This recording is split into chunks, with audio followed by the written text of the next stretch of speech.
Media మిత్రులకు, తెలుగు ప్రజలకు మీ మంగ్లీగా నేను ఒక్క విషయం చెప్పదలుచుకున్నాను. చట్టం ఎవరికి చుట్టం కాదు. తప్పు ఎవరు చేసినా శిక్షార్హులే. ఈ మైక్రో ఫైనాన్స్ అనే పదమే నాకు తెలీదు.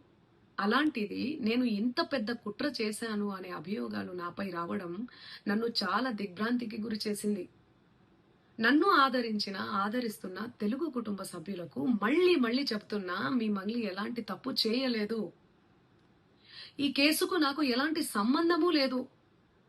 అబద్ధాన్ని అబద్ధమని చెప్పి ఇంత గొంతు చింపుకొని చెప్తున్నా కూడా నాపై బురద చల్లడం ఆగడమే లేదు.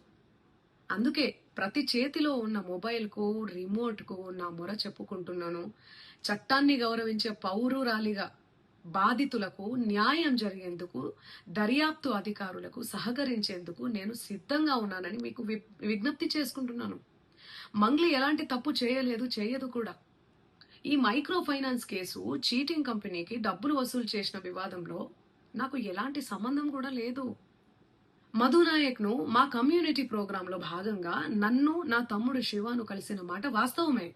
కానీ అతను చేసే వ్యాపార వ్యవహారాలు, అతని వ్యక్తిగత జీవితానికి సంబంధించినటువంటి సమాచారంపై నాకు ఎలాంటి అవగాహన లేదు.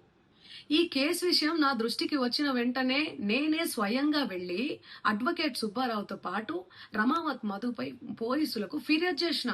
తప్పు చేసిన రమావత్ మధు అండ్ గ్యాంగ్ పై ఖచ్చితంగా చర్యలు తీసుకోవాల్సిందే. బాధితులకు న్యాయం చేయాల్సిందే. ఈ కేసులో మోసగాళ్లను, బాధితుల అంశాలను పక్కన పెట్టి నాపై, నా కుటుంబ సభ్యులపై దుష్ప్రచారం చేసేందుకు కొందరు వ్యక్తులు కావాలని ఈ వివాదంలోకి నన్ను లాగుతున్నారు. నిజానికి ఈ మైక్రో ఫైనాన్స్ అనే వ్యవహారంలో నష్టపోయింది బాధితులతో పాటు నేను కూడా ఒక బాధితురాలనే. వాళ్ళు అమాయకులు, డబ్బులు పోగొట్టుకున్నారు. నేను పేరుని నష్టపోయాను. ఈ వివాదం తెరపైకి వచ్చినప్పటి నుండి ప్రతి క్షణం నా కుటుంబ సభ్యులు, నేను చేయని తప్పుకు బద్నామయ్యి మానసిక క్షోభకు గురి అవుతున్నాం. సో దయచేసి